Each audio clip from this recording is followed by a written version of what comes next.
Hello, this is Lady Boulay, and I hope you're having a lovely day. Thank you for your support. Thank you for subscribing to the channel. Thank you for your thumbs up, for your comments, and thank you for sharing the videos. Thank you for all you do to support the channel. And yes, we are commanded to love one another, whether we want to or not, or whether we agree with each other or not. Okay, y'all, so it's a joke and half a joke, but I'm telling you, I believe that I have figured out the best case scenario for America going forward in terms of the American presidency. So hear me out. What we are saddled with in the presidential race is two old, stubborn white men.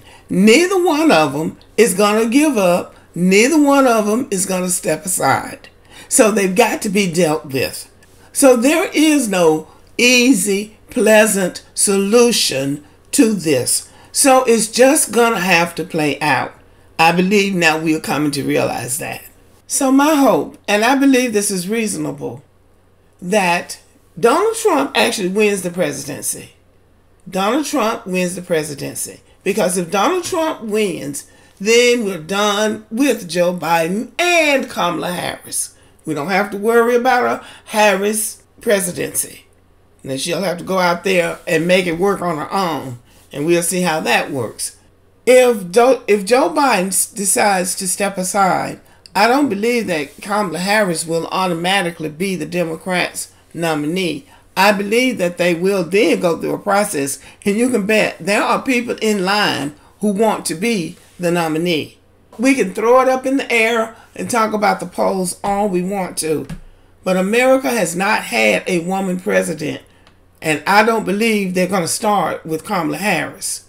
So I think that even if President Biden steps aside, the Democrats may then decide to select somebody else. And that's going to cause a big stink. So there's no smooth way to do it. So I think the best thing to do is just let the election go forward and let Biden lose.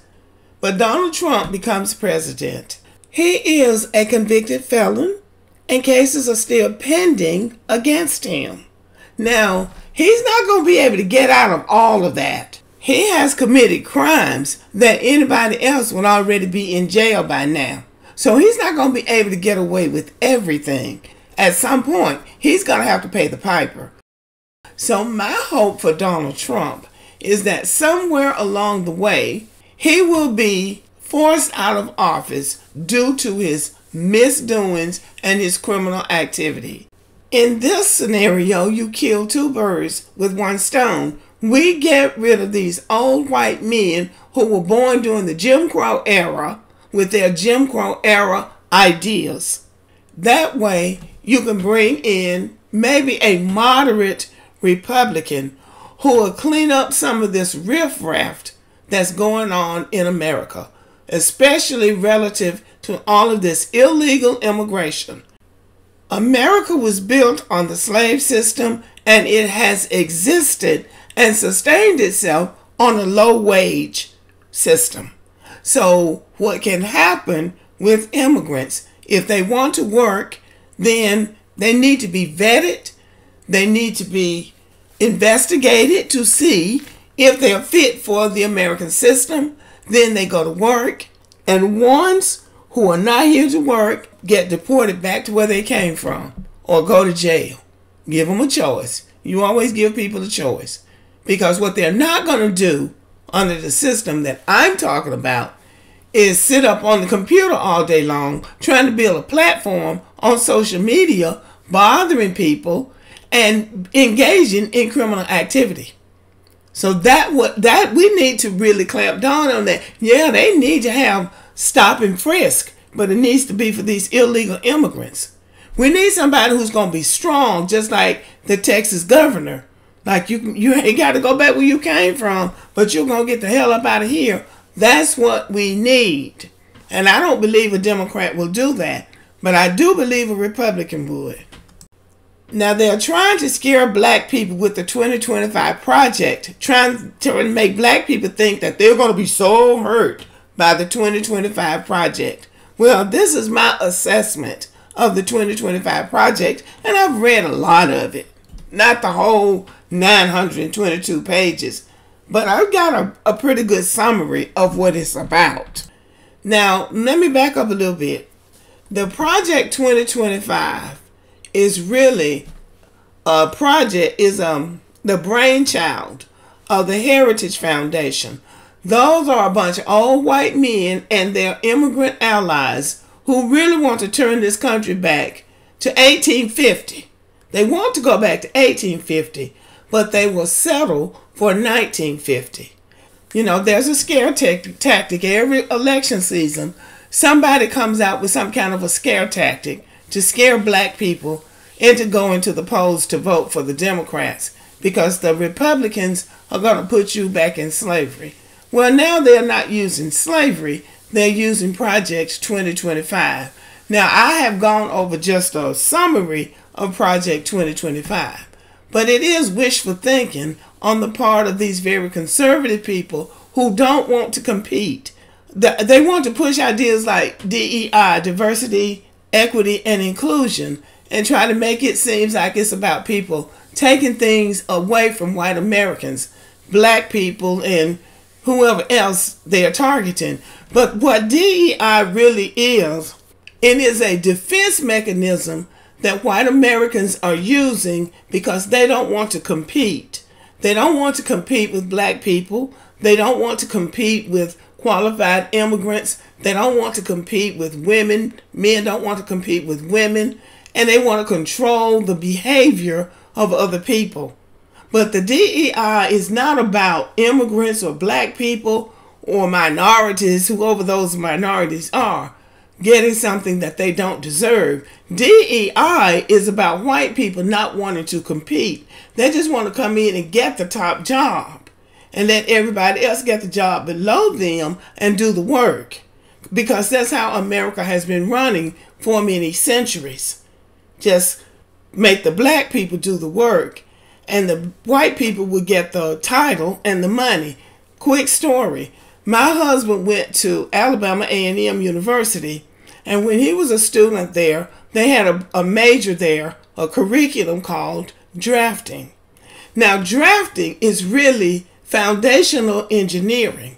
So what they did at Alabama A&M, they withheld courses that they taught students at Auburn and Alabama and other white PWIs that had engineering majors. So the white kids got the jobs called engineering, and the black kids got the jobs called drafting. So the white kids got the title and the money, and the black kids got less title and less money because drafting was not seen as a real engineer. And I'm not sure what classes they withheld, but you can bet your bottom dollar they got the foundational courses, the courses that were going to teach them how to do the engineering work. And the white kids took 2 or 3 fluff courses that didn't have anything to do with the work, but had to do with the fact that the black kid, you haven't had this class, so you can't be an engineer. So that's what this anti-DEI is. It's about people who don't want to compete with other people. They just want to say the white person is more qualified, the white person gets the job, and you get the scraps. So, I mean, I hope none of us really fall for this phony anti-DEI, because anything that black people get that white people want but couldn't qualify for, then they want to call it DEI. Even if you run for a public office and you get more votes than the white person, then these kind of people, the Heritage Foundation people, want to call you DEI because you got the most votes. So that's all. That's nothing but I don't even know what you call it. It's got to be a word for it when people do stuff like that. It's worse than gaslighting. It's just fraud. It's fraudulent. This anti-DEI BS is fraudulent. And these are the kind of things that these are the kinds of things that black Americans should be challenging, because we need to know why you're calling me a DEI hire when I'm just as qualified for a job as you are. But anyway, that's the best case scenario. Just let this understand this is a wash. because really we had two undesirable candidates from the start. And hopefully this will be the last of the old white men who are so stubborn that they can't see what's best for the country. Anyway, that's my solution. Let's just live with the fact that Trump will probably win. Joe and Kamala will go off the scene. Maybe it'll be J.D. Vance, or maybe somebody said Marco Rubio, or there's a governor of Ohio or senator named Doug something or other. That's what he is the one that a lot of people prefer. But anyway, we need somebody reasonable, somebody that's going to look out for the good of America and clean up some of these problems that we're having in America that all Americans are concerned about, especially illegal immigration. Okay, y'all, so let me know what you think about my solution. Thank you for listening and have a great day.